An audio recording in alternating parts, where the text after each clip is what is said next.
भाषार्थ जैसे गौवें गौशाला की कामना करती हैं तथा जहां स्तुत स्तोत्रों का पाठ हमारे यज्ञ में इंद्र के आगमन की कामना करके हो रहा है, वैसे ही यज्ञ स्थान को हे इंद्र अपनी उज्जवल कांति से प्रकाशित कर स्तोत्रों की प्राचीन तथा पूजनीय माता गायत्री हैं और यह मानव तेरी स्तुति सप्त छंदों में करता है। भाषार्थ हे यजमानों, देवों की प्राप्ति की कामना करने वाला स्तोता तुम्हें प्राप्त होकर उत्तम पद को प्राप्त करता है। वह इंद्र अकेले ही रुद्रों सहित जल्द ही यज्ञ में जाता है तथा स्तुत ही अमर देवों से धन प्रदान कार्य के लिए समर्थ है। तुम रक्षण करता देवों के लिए मीठा सोम पानी में मिलाकर प्रदान करो। भाषार्थ जलों में अग्नि गूढ़ रूप से स्थापित है। यह देवों के पुण्य कार्यों के रक्षण करता इंद्र ने मुझे कहा, हे अग्नि, ज्ञानी इंद्र ही तेरा साक्षात अनुभव करता है। उससे मार्गदर्शन पाकर मैं तेरे समीप आया हूँ। भाषार्थ जो किसी मार्ग को नहीं जानता, निश्चय ही वह मार्ग को जानने वाले व्यक्ति से पूछता है। वह ज्ञाता व्यक्ति से मार्ग जानकर इच्छित मार्ग को प्राप्त करता है। ज्ञानी के उपदेश का यही कल्याणप्रद फल है कि अज्ञ भी ज्ञान युक्त मार्ग को प्राप्त करता है। भाषार्थ आज ही यह अग्नि उत्पन्न हुआ है, तब से इसने यज्ञ के दिनों को मान्यता दी है तथा तेजस्वी होकर उसने माता का स्तन्यपान भी किया है। अनंतर इस युवा एवं देवों को हवि पहुंचाने वाले अग्नि को स्तुति प्राप्त हुई। अनावृत होकर सभी को धन का दान करने वाला यह अग्नि शोभन मन से संपन्न हुआ है। भाषार्थ हे सर्व कला ज्ञान संपन्न स्तुतियों को सुनने वाले इंद्र, श्रेष्ठ धनों को देने वाले, तेरी हम ये स्तुतियां करते हैं। स्तोत्र रूप धनवानों, वह तुम्हारे लिए दाता हो तथा जिसको मैं अपने हृदय में धारण करता हूँ वह सोम भी। इति सप्तमाष्टके सप्तमोऽध्यायः अथ सप्तमाष्टकेष्टमोऽध्यायः त्रयस्त्रिंशं सूक्तम्। भाषार्थ सब लोगों को सुमार्ग में योजित करने वाले देवों ने मुझे कुरुश्रवण के पास की मार्ग में मैंने पूषण का वहन किया। अनंतर विश्वे देवों ने मुझ कवच की रक्षा की। किसी से भी दुर्धर्ष ऋषि आ रहे थे, ऐसी आवाज राह में सुनाई दी। भाषार्थ मुझे सपत्नियों की भांति मेरी पंजरियां पार्श्वस्थियां दुख देती हैं। मुझे निर्धनता के कारण दुर्गति है। वस्त्रों के अभाव से नग्नता तथा भूख के कारण उत्पन्न डर मुझे दुख देते हैं। जैसे व्याध के डर से पक्षी कंपित होते हैं, वैसे ही मेरी बुद्धि चंचल हो रही है। भाषार्थ हे इंद्र, जैसे चूहा रस से भीगे सूतों को खा जाता है, वैसे ही हे अनंत कार्यकर्ता, तेरा भक्त होने पर भी मेरी मानसिक चिंताएं मुझे खा रही हैं। हे धनी इंद्र, हमें एक बार इच्छित प्रदान करके बहुत सुखी कर तथा तू हमारे पिता की भांति हमारा रक्षण करता बन। भाषार्थ मैं कवच ऋषि त्रसदस्यु पुत्र उत्तम दाता राजा कुरुश्रवण के समीप ऋत्विकों को देने के लिए द्रव्य की याचना करने गया था। भाषार्थ जिसके रथ पर मेरे चढ़ने पर 3 घोड़े मुझे श्रेष्ठ रीति से वहन करते थे, उस कुरुश्रवण राजा की 1000 संख्या में दक्षिणा प्रदान करने वाले इस यज्ञ में स्तुति करता हूँ। भाषार्थ हे राजन, तुम्हारे पिता उपम श्रवस के वचन अत्यंत मृदु तथा आनंददायक होते थे। दान के लिए नियुक्त सुंदर खेतों की भांति थे। भाषार्थ हे मित्रातिथि के पुत्र उपश्रवम, मेरे समीप आओ। तेरे पिता का मैं स्तोता हूँ, यह जानकर शोक मत कर।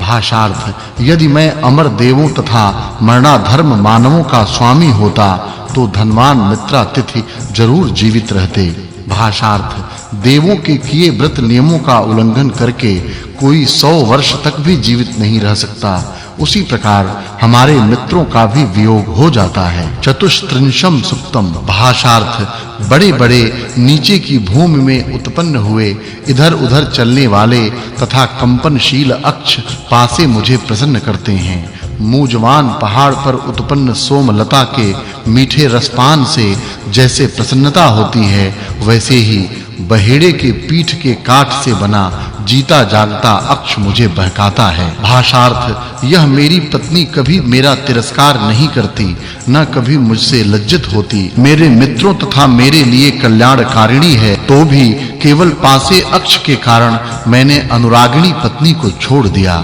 भाषार्थ जो जुआरी जुआ खेलता है उसकी सास भी द्वेष करती है तथा उसकी स्त्री भी उसे छोड़ देती है, और वह याचित होकर किसी से कुछ मांगता है तो उसे कोई धन नहीं देता। इसी प्रकार वृद्ध घोड़े की भांति अमूल्य होकर मैं भी जुआरी की भांति सुख एवं आदर नहीं पाता हूँ। भाषार्थ जिस जुआरी के धन पर बलशाली हुए जुए की लोभ दृष्टि हो जाए तो उसके स्त्री को भी अन्य लोग हाथ में पकड़ते हैं। उसके पिता, माता तथा भाई भी कहते हैं कि हम इसे नहीं जानते, इसे बांध कर ले जाओ। भाषार्थ जब मैं मन से निश्चय करता हूँ कि अब इन पापों से नहीं खेलूंगा, क्योंकि मेरे जुआरी मित्र भी मेरा धिक्कार करते हैं, किंतु वे लाल पीले रंग के पासे फेंके जाकर मानो मुझे बुलाते हैं तथा मुझसे नहीं रुका जाता। मैं भी इनके स्थान पर व्यभिचारिणी स्त्री की भांति चला जाता हूँ।